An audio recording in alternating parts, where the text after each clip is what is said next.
Tous encore une fois, les lots, naba combattant, vous avez mon arabino moko. Le combattant est so, azan abiso les lots, boketua yambo. Le commandant est so, bien parlé. Voilà, tous en a bango les lots, ceux qui tous en a bango parce que Makambuya Goloba ezali. Ils ont pas battu tout le monde en a bango. Mbot d'abord, les sous na bateau, azon na biso, wayambo. Mbot mingi na papa Alimia. Na katia télévision na biso les amis de Witch rdc.com obi toujours quand on peut sa diaspora partout mbote ngai obi kina kumisa kanzambe ya Congo pour pays nation na nation ezan histoire nango ngai balinga te na linga Congo mingi koleka ba pays nyoso mokili mobimba donc nzambe ya Congo na sengi yoka bolimbisike biso peuple notre za libanda toza ko bunda pona ko libérer mabele na yo oyo pesa biso na pesipe le kumu mingi na mvuluzi fumukimbangu tuza bana na yo ya ilaka partout na bitumba oyo baya na ba distraction baya na gauche droite kombo ya fumukimbangu eko triompher na Congo na ndenge mosusu depuis histoire na ya bandaka na zongi sur le kumu na courage ya Patrice Emery Lumumba oya kufa na âge ya 36 ans na yeko zongi sa lokumu na ngai et pas ya Cédric Nyanza oya semola pour na élection oya le kaki ya le président Eli Etienne Tshisekedi wa Mulumba na yeko zongi sa lokumu na ngai et pas ya beau-frère na ngai Floribert Chebeya o babomaki na John Nyumbi lelo John Nyumbi yemoko ngando asoimbwa ngando na ngando baliani lelo ari politique kanambe atindaka John Nyumbi babo ma Floribert Chebeya na fidèle bazana na zongilike Floribert Chebeya to bunda ti makila na yo e ko triompher na katamboka et puis na sokisi na et pas ya Arma Tungulu Mbutanda pour les diaspora les plus courageux oya boma abamba imposé libanga et puis na sokisa na papa ale molota lobaki wayambo kolilaka te wayambo papela ngai ari di politique kanambe pe bengana ngai imposé na alungwana katamboka na biso ingita. Voilà, introduction à wayambo boyebika nengezalaka. Comment ta isombo telisusu? Ouais, na pesi mbote mingi nano na kulutu nanga Cyprien Wechi place azali po na ebiki ozosa musala quel que soit bato andoka isaki Cyprien Wechi tango zalaki nano nini babenga ki comme otao bagaza ki lacrymogène namoni ki bato andosa lokola ko budeo même lelo musala ezomona na kati ya Kinshasa en tout cas félicitations et courage na musala ozosala ningo zolikisa biso na kati ya site nayo après na pesi mingi mbote na bana Goma eza baona solaki na bango félicitations na ndenge bozo benga biso ope bazan posa encore bayoka biso numéro ya wayambo eza na bobenga biso po bopesa biso ma information oyo ezoleka kuna po gouvernement oyo fantoche ezosala tout ba vérité te mais bino boza ba patriote boyebi makambo to ezoleka kuna bobenga biso bo informaka biso po to dénoncer ba plan na bango nyonso ezoleka kuna et nazo pesa pe mbote na mutu moko oyo peut-être ko kamisa bato na pesa na colonel Edi Kapende place azali. Ouais, donc mbote mingi to ndati okoza libre. Toujours des surprises. Non, tout le monde question pourquoi mbote Edi Kapende. On est dans la même surprise. Mais bobenga mbango bokechwa yambo na combattant eso. Mbango bolobi bozwaki appel ya Papi Tamba. Papi Tamba boyebi oyo a lobelela en tout cas le pouvoir en place, hein, donc je pense que même fonctionne à Moko à déterminer garantie, donc il y a la cour des grands à lobby et Azali beaucoup plus dans le niveau de la communication. Je croyais Mingi dans les médias, dans l'internet et également dans le Congo. Papitamba Abenga Kibino, je pense qu'il a beaucoup plus parlé sur cohésion nationale parce que Mboga Nabiso est en danger. Dans le niveau de Mboka, on a besoin en tout cas que les Congolais partout à travers le monde, des Alabao, Bazana Congo, Nabo, Bazana Libanda, tous à la Bomoko, pour que tout un ennemi commun au Congo, parce que effectivement le Congo est en danger. Hein, je pense qu'il y a Benga Kibino Bosola qui naïe, et apparemment, il y a qui malamouté. Mbango parce que tu es bika busala o bino boza ko sala na obiso toza ko sala plutôt ça la communication on est là pour la informer batou je pense que makambo sur les gambo na biso ezali ko concerner biso nyoso tout ba congolais je pense que toza wana quand même ce qui li kambo ezali il faut quand même qu'on tient toujours la place publique ba comprendre makambo za koleka alors na ebité wa on a biso yoko banda par rapport à Pelouana et aussi par rapport à la cohésion nationale, ou proposition naïe. Na habité, ma solo en Wazala qui n'est nini, et banda qui n'est nini, et ce qu'il n'est. Oui, mais respect mingi, papa Limia, au moningai na bitumba oyo, na bundela komba batute, je crois toute première fois depuis na sali bitumba nangai, pour la libération Congo, pour mboka na biso, ils en occupation, ba Rwanda batouch, bato bauta na Somalie na Érythrée, le motoloko la imposteur oyo ari di polite kanambe, ou na kengo adondo baza ko manipuler, ba grand professeur ya université, ba les généraux les plus gardés, les mboka na biso o batanga na ba Israël na ba États-Unis le bakomi mboa pe bakomi meme pe mouton ya ari di polite kanambe. Moni papi tamba atindela inga message mbaliboso ya kalisika na ba combattant ba faible o ko ebite ngana za grand nationaliste avaye au le message. Oui, atindela nga po alingaki na lobele mabe pe na lobela ke mabe po le message pour la nini ningo lobi na makaba gouvernement bango na bakate po net le 18 juin 1945 tango France ezalaka na occupation etalaka général de Gaulle te mission de Gaulle ezalaka alongola occupation yango pe mission na ngezaki na benga na occupation po naza expliquer le loba tubai bake ye papi tamba atindela nga message dans l'état ya zakuna na l'état ba musicien ba werera azana ba jibira ba kofira ba charamara ba wazekwara ba papario ba nokaroro do ba farire ba grand musicien congolais bazana Kinshasa soka osala bango eloko no lobini ni soki cohésion nationale akubanana na bango akubanana na bato bazana Sénat pour bango mutu bana pouvoir bango on a déjà passé basala qui je pense que moi aussi on a besoin na bino bato besoin libanda awa pour que tous à la vraiment surtout unis parce que mboka est en danger. Mais bato batie mboka na danger za ba papi tambona na ba mende tchakuli bondance biso il n'y a pas de négociation entre bato bazo ba traite au bazo soutenir ba Ruberwa au bazo ko soutenir lelo bisengima le soki na Mofleri na kata résidence na ye ba garde corps ba kengela ke bango tout baza ba Rwanda ba tuchi soko ke pa Ruberwa na place avana na résidence okuta ba militaire noso bazala ke pa Ruberwa baza ba Rwanda ba tuchi soko ke lelo na ofida PDG ofida papo ya bota mwasi ya kanambe ya Rwanda okuta na résidence na ye ba militaire rwandais o bazala kana bazo kengela ye donc biso ba diaspora ba vrai congolais o to libana nza basala ki grâce que tobi malibana poto défendre mbokana combattant oyo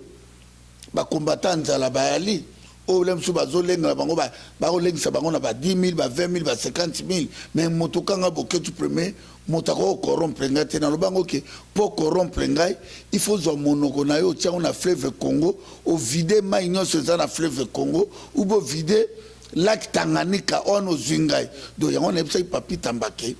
longola numéro na ngai ta na fingi na imposteur na miso fallait ko fingi ya bengo quand même na akoki ko benga ngai te avant abenga ngai il fallait ala par respect na la besoin respecter ngate pour tinga na okufa na respecter bango te avant benga ngai il fallait ala sanga tombo ya Arma Tungulu place ezali ala sanga corps ya Fidel Bazana place batia yango so papi tamba na besoin solo na ye ala sanga ke corps ya Arma Tungulu za wapi corps ya Fidel Bazana eza wapi ona na ko comprendre etaki ye aza ko soutenir moto ya bomi plus de 12 millions de Congolais moto ye na idée ya ko diviser mboka na biso en bref pina papi tamana ko cheka te po niveau na nga bitumbeza été do na reprocher ke kake ko benga ngate pa lobina ngake il y a d'abord message et puis après toi ko benga ye pona tout na pona note nga message nengwana et puis ayta na continuer ko lobana ye ba lobi pe na commander so lobina ngake na effacer numéro na ngabi ko benga ngate ngano yeba ke place au vendre na Kisasa place aux otambola nga boketu yambo na zawa no bref vraiment message na ngale ko pesa na ba Congolais partout dans le monde que na moment où il y a aucune diaspora congolais au lelo na moment où le pouvoir ya kanam negezana d'ici là to bengana ngo diaspora congolais be combattant moko o ya ko salere ak no kota kuna nde to moni ba seje welo ba ke kuluka ba luka ba ko maso ministre ndenge to moni ba José Makila nde to moni ba o nyonso depuis kanam ba na pouvoir o ba soutenir occupation les lolobi ba kozala na contre rente na nation congolaise donc ngai vraiment naza déterminé do nambu so na lingaka ba mbongo wana ya ba Makila Frodbe Chebeya na ba Arma Tungulu mena ya potote pona naza musicien moko munene o yazo peser lourd na kata Congo na kasi ba musicien tout ba yebi na jouer rôle nanga ke natika la pena Valère ya ba Bob Marley ya ba Lac Dube ya ba Yusundur do na préféraki na bundela ngamboka ya wana interpellaki Papita Mbaki kobenga ngate pe ndinga zana il y a aucune mota ko kobenga ngalelo même bango moko même ari du police kanamba yebi même bisenyima na yebi même Rubero ayebi ke motaza ko bundisa bango c'est boketi wa yambazana Europe il fait na benga na bango po Rubero na bisenyima na ko lia mbonga Congo ko leka papa mungala te apo baba Rwandais batuchi na kasi message pona Papita Mbangwana. Voilà, ça on a compris combattre so le nouveau ça par rapport effectivement il y a appel appel quand même il y a Papita Mbangwana, je pense que en tant que Congolais pour ça aussi Congolais il faut pas rien oublier surtout droit Congolais appel voilà quand même à sali appel je pense que assimiler quand même pour la kobenga bino ba combattant pour la kosenga c'est que tous à la bomoko cohésion nationale pour que Mboka na biso ait avancé parce qu'il y a un danger qui guette le pays. Yo kolobanine na oyo bokecho tu koloba. En tout cas na félicité nano na ndingo tuninga makambo Papita Mbangwana na félicité nano ba combattant tout bisika bazali. Zola qui a déjà qui to sali mosala moko oyo gouvernement en place azana chaos debout parce que to monique bazana manduki bazana mbongo bazo bomba ndenge balingi bazo sa génocide ndenge balingi mais bazo koka kosala gouvernement te na suka nango ezaki avant-hier c'était dimanche to moni ngana wayambo SMS ye wayambo ebisinga Papita Mbangwana lobimbo to benga to meki ko benga yamba kita samedi a rappeler biso a sololi na vie na biso andi mandiata donc place za na pesi mbote via bando kinene moi ba logique moi milai mais biso comme to yebi système ya bato a pouvoir à Kinshasa que bango bazaka soki bozo dialoguer na bango ba ko enregistrer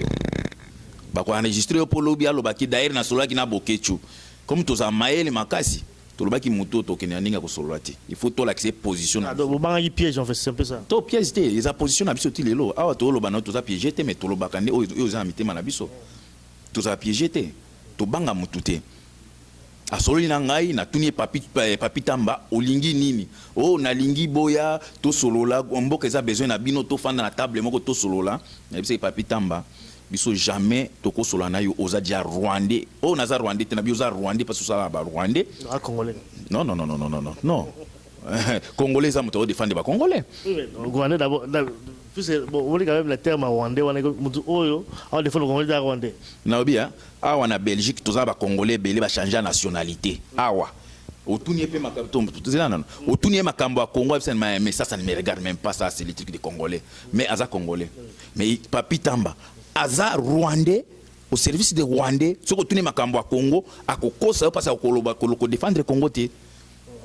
à ko défendre Congo te comprendre les termes donc eza kolobaki tango to soli na ye bon to yebisi to meki ko lakisa ki oza boye mais waya mona suka en tout cas a yebisa ki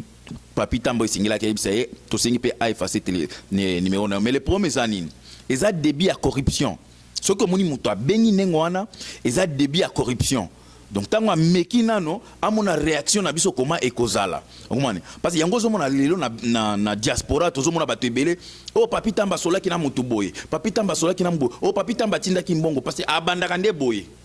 abandaka nano akotisi mo atali soki okoningana Papita Mbangwana biso to ba riche te ba parents biso ba pauvre mais nous sommes riches en esprit tout ça va riche en esprit. Comprendre? Kokanisa te ki soko meki okanisi ke olonga biso ndenge toyoka kana ba France na ba mboka mosusu batanga kombo noke asolaki na Papi Tamba o bato combattre Papi Tamba biso bongo te. Biso toza même na niveau ya président na yote. Biso toza na niveau ya Congo ya peuple congolais. Omoni. Wana eza kolakisa ke papa na biso alimia. Papi Tamba musala oyo azosala pour le moment gouvernement ezosala mate parce que ba monike bazo kokate il faut diaspora. Na diaspora yango nazo senga. Bino bato obo mesana moi contact moke au Panzani yambalo to kolimbisa te. Yambalo en tout cas to kolimbisa bino te la fois passée to pardonna ki ba mosusu mais yambalo o to komona penza ameki ko kenda na gouvernement wana. En tout cas to kozala clair. Donc oza sous combattant te soko zwami okozwa biloko le 23 lokola moto azwa ki haïtien wana ingeta. Voilà, je pense que avant tout qu'il y ait le deuxième dossier, tout vraiment pose mon ok. Et puis on revient en tout cas sur ce plateau pour qu'on poursuive en tout cas l'émission d'Abisolé. Ndekonanga tika kolekisa tangwe nyoso za komonana mokile koleka nango lukana nulobi kwa bomoi na yo sokili wa ekomeli yo lelo yo molimo na yo ekokende wapi ndekonanga bien-aimé tika komikosa pamba jamais bakunda moto na bomengo na ye bilamba na mituke kotikala nango bongisa relation na yo na Nzambe mpona suka okota omboka na Yerusaleme Ndekonanga tika kolekisa tango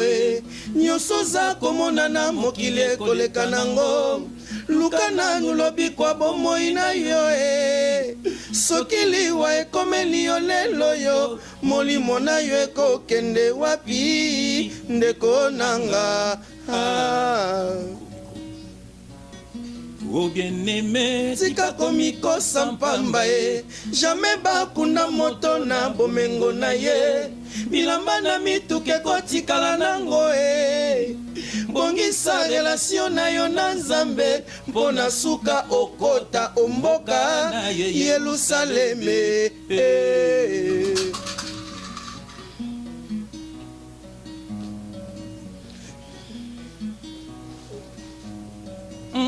Jésus-Christ notre sauveur, Jésus-Christ notre libérateur, ça c'est vrai. Jésus-Christ notre rédempteur, Jésus-Christ notre restaurateur, il est la porte du paradis.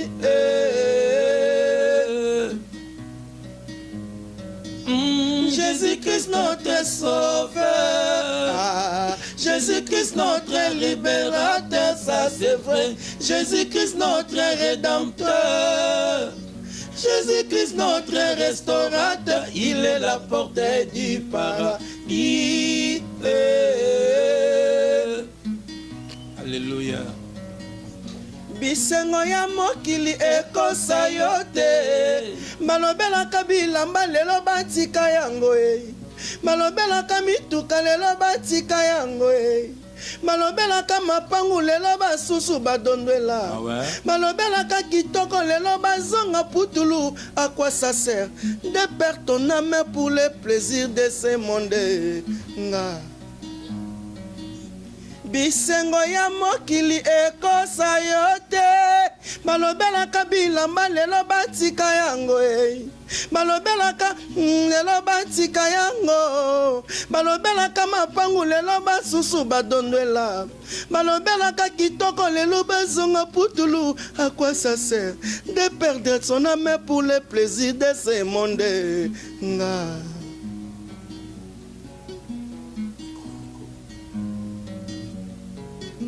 Jésus-Christ est le même hier, aujourd'hui. Il frappe encore devant la porte de ton cœur. Il est d'ailleurs, il veut habiter en toi. Si tu l'ouvres, tu passeras de la mort à la vie. Si tu l'ouvres, tu hériteras la vie éternelle. Si tu l'ouvres, tu seras une nouvelle créature. La Bible dit, n'en dissez pas vos cœurs. Jésus-Christ est le même hier, aujourd'hui. Il frappe encore devant la porte de ton cœur.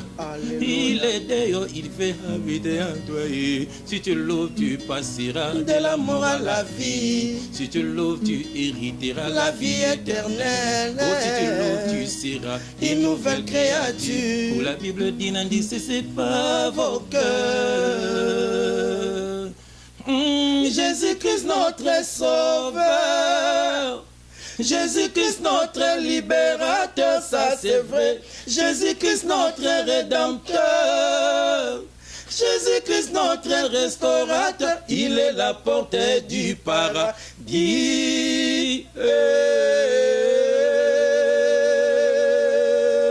Shalom bien-aimé. Shalom.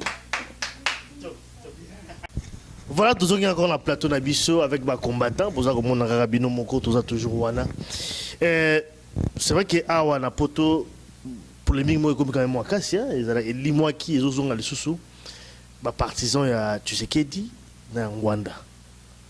Je pense que ba combattant boza awa division quand même na ozo mona zo na habité pour moi ozo utawa puis bien boza awa quand même bien placé. Pas de même problème on a polémique on est zo sous la katia. Il y a combat la kati ya communauté na biso awa. Ouais mon habité sur au combat pona ko le problème moi. Ngai vraiment merci papa Alimia. Au moni ngai na ko senga bolimbisi vraiment na ba diaspora partout dans le monde. Na kasi na bitumba oyo oza les seuls télévision oyo otiki biso te. Tina lelo oza ko ide biso pe lelo voiture non coûte kufi en panne mbongo lemsa obongo sezate to benga kayo senga biso même pas 1 euro. Au moni bitumba oyo nde na lobaka ngoke biso tozo bunda pona Congo. Respect à bakuluti fezala mboka na biso toza na complot international même nga molelo na ko comprendre que problème à Congo eza Tshisekedi te eza pe Ngwanda te problème à Congo eza le biso tout ba diaspora et lelo pona nga analyse na sali ce n'est pas le moment ya kubamba na mabanga on comprendre ce n'est pas que on nga mota Tshisekedi on nga mota Ngwanda nga na lobi boy soki o monique na âge oyo Papa Tshisekedi Longwa deuxième république tango ezalaki na moment ya conférence nationale souveraine nayebi kinga na betaka concert moko Zaire numéro 1 tanga koma premier ministre na saluaka na podium pour tolingai quand même un changement nga na za tribalité malgré na botami na ville ya Mbandaka le 12 mai 1965 quartier Nangezali Kazamal avenue Nangezali Lac Tumba numéro 6 Mwana kangangenge natangi na lai voilà nana baninga nanga classe omoni lelo naza koloba lelo histoire oyo Etienne Tshisekedi wa Mulumba asali motutu Etienne Tshisekedi a sainte a parfaite mais abunda msubiso toaki na ba ignorance la deuxième république to moni ndenge bazo bamba ye bakobeta ye azolite moto to za mabete bazo buna na Mobutu moto moko oya na video oya mona Tshisekedi ke no zombongo Mobutu abengaka ye ayela biso video ya tsango azate mais moto bazo bakeno komi Tshisekedi non naza koloba bomona naza ko expliquer respect ezala mboka za occupation nazo ça n'engage moi ngai tango na soutenaka Jean-Pierre Mbemba na élection etaki moto Équateur moko atina ngai ya terre na soutenaki Jean-Pierre pour nazalaki na ambition nebi que Jean-Pierre tokenaka pe na ve Jaco Sayala na do Mujangi tokena omona ti Jean-Pierre Mbemba totuni oye ko sala nini nengo komia wa yebaki ba kokanga yo do engi ko lakisaki tango to soutenaki Jean-Pierre Mbemba motatinda ngai te tango na ko soutenir Etienne Tshisekedi na niveau ya poids ya bitumba congolais no so conscience que motoloko la ridi politique kanambe akoki lelo ko gagner Etienne Tshisekedi na élection te to yebi yango bien mais congolais no sa conscient que ndenge makambeleki na kata Congo pona expliquer ni soki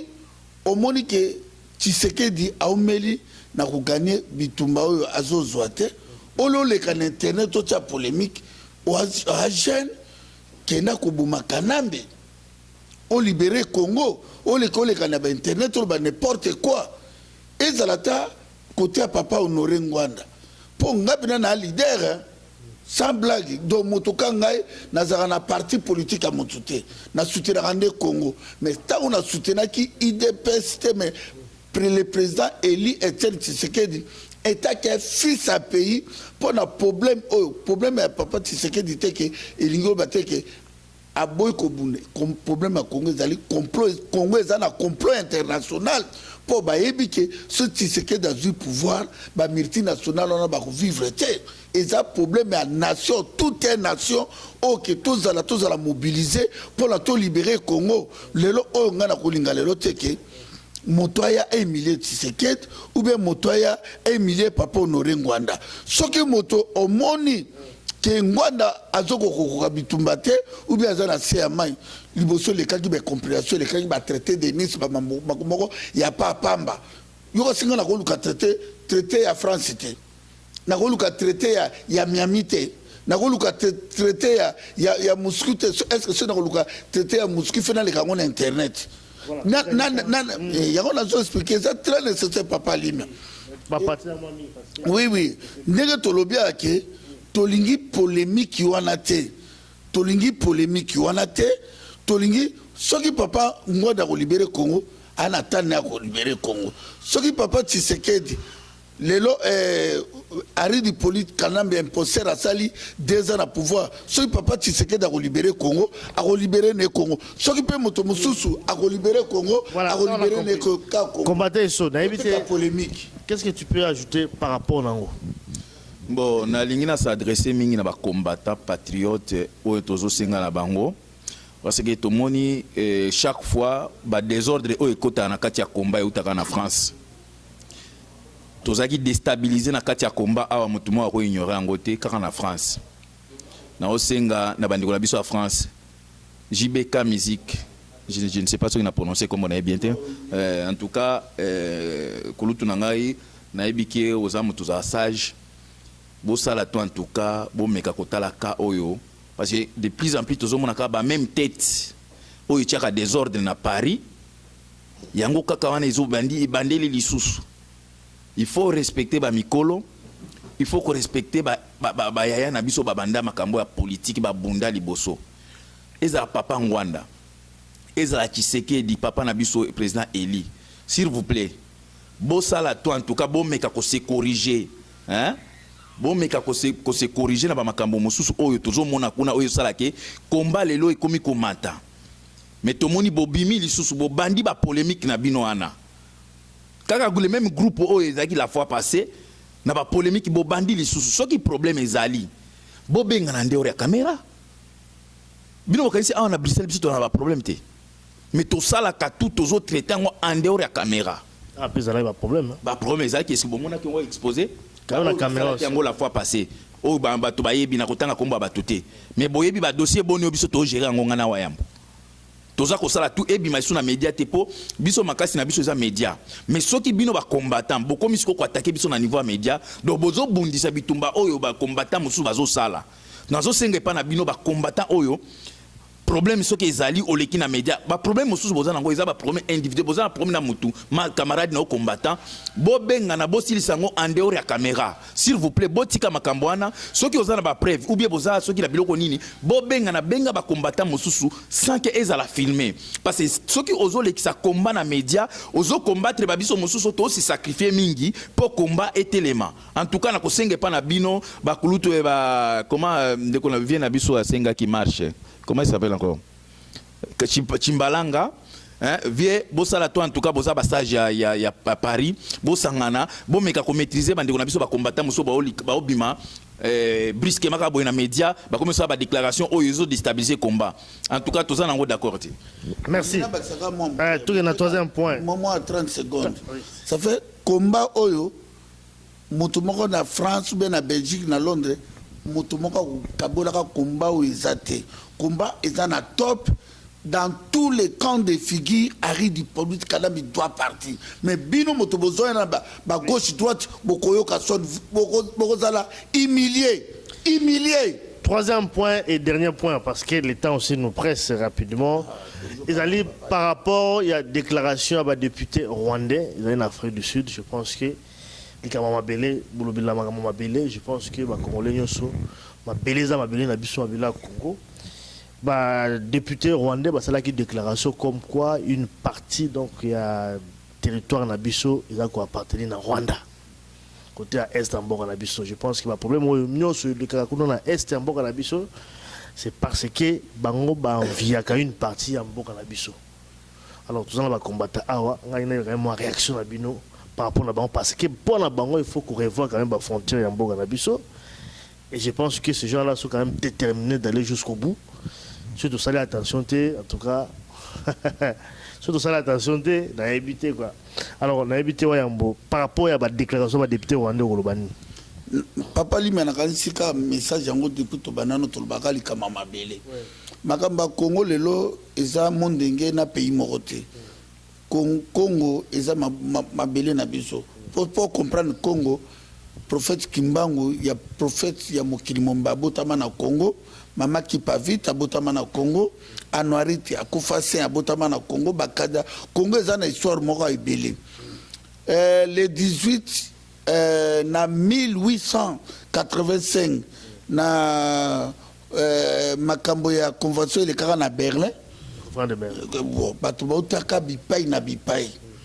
Ba mindele ba multinational occidentaux ba anglais ba juif batalaka ke na niveau espace ba préféraka ba kendaka na minasa même François Hollande le président ya France à défendre intégrité territoriale ya mboka na biso biki mabele à Congo respect na ba frontière à Congo tango déjà président ya grande nation au France et au côté na Congo cette fois aza ko respecter ba congolais yo Kagame mochopi misoma vondo uta na Somalie na illitré okita malé sopo yaka na vélo sopo yaka na serso na ebité yo député wana okonolobake Bunanga no be Ruchuru be Goma yo on ezali 3e guerre mondiale et puis makambo Congo naza kolobawa soki ba Belge ba André Flao ba Didier Rendes ba Joël Miquet service secret ba Belge ba kolanda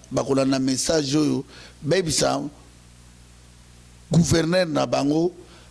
Kagame na James Kabare na Ridi Polite Kanambe na Bisengmana na Rubero o bazana Kinshasa bakobimaka jamais parce que mboka wana yana bakolo nango mboka nous sommes les Bantous biso toza ba minorité kité bato ba melisaka ba chamo maité et pas na biso toza na déserté et pas na biso mabele ya Congo tribu ya Batuchi ezalaka te Batuchi ezana Rwanda na Bautu Batuchi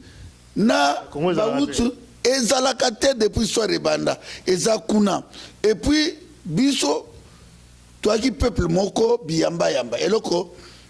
bomi biso lelo na Congo gardien loko akazadi to yamba ki ba nation nyos jamais motokanga boketu na koya awa na kolobake lelo lobi ko ba Congolais bali toboto la Liège ou bien toboto la Mons ou bien toboto la Denderle et ko simbate ya on a lobi ke ba combattant ba diaspora congolais to bimaki libanda toza plus de 12 millions de Congolais nzamba bimisa biso libanda pambate abisa biso na tina parce si tozala biso tout na Congo tolinga tozala et tout fait tolinga to ba clair ya kata makambo ezoleka na mboka na biso te ya to lobi dossier wana ya député rwandais même Kagame même yari du politique na baza ko soutenir ba M23 et ko simba kate soki nani Arid politique kanamba ali tozo zila sala gouvernement acha ba Rubero asala nenga lingi sana ba kenga dondo mais ba komona 3e guerre mondiale ya on a lobi ke na la confiance ya Dieu tout puissant na la confiance ya Fumu Kimbangu notre prophète na la confiance ya ba diaspora congolais bitumba oyo moto kokabola ka yango azate jusqu'à nzambe na biso ya Congo ako triompher menda aloba te ba pacho panda baloba te mabelo na biso ba homme fort à Congo ba Mobutu ba kufa libanda na Maroc ngunja kanibora kufa bakibasa maluba bakufa bamungulu diaka bakufa bango tu pe ba kengo adone ba pe mokongese ngumbami akumbaka pe velo ta za pe baonga te nduka te me mokiyela mokolo po modia mikongese ngumbami nano bazela to sembola bango mokongo etele mado mabele ya Congo eza à vendre te. Le Congo restera uni, non divisé. Voilà, alors wayam combattant ESO Okolobani par rapport à la déclaration de Rwandais. Le député rwandais. Et on a l'ingénieur Nazong qui a Wayambo bien parlé, Wayambo, bien parlé, en tout cas la manifestation. Il y a des champions. Il y a des champions. Il y a des champions qui ont bien parlé, en tout cas, à l'Obi, Masolomo bien. Na lingi sous na félicité que l'outou nangai Cyprien Wechi. Na ningo ke kokondola dossier wana. Oyo et pas il y a oyo azalaki atala soki nini ke Sankara ya wera sono na poto akombo na nani Pacho Panda oyo azalaki Sankara wera awa oke kuna na mafia okomaki soki député a défendre quand même Bela Congo ya tika na sisa solo na ngai po compliqué ake ko défendre ba bimisi awa na ndenge ya Kisankara ba memi na Congo ake koma député. Merci Kouloutou Nangai Cyprien Wechi en tout cas na musala zo sala na sens ya patriotisme oza nango na masolo oyo yo Pacho Panda yo moni image wana eza lelo na mutu na wana o mitala meni na elongi na openza ndingo zali wana je pense pas que oza normal yo moni image wana eza ya lelo image wana eza ya kalati botindaki ba député na bino na président na bino na obemina botindaki ba président ba député na bino qui doit représenter bino les na Centrafrique hein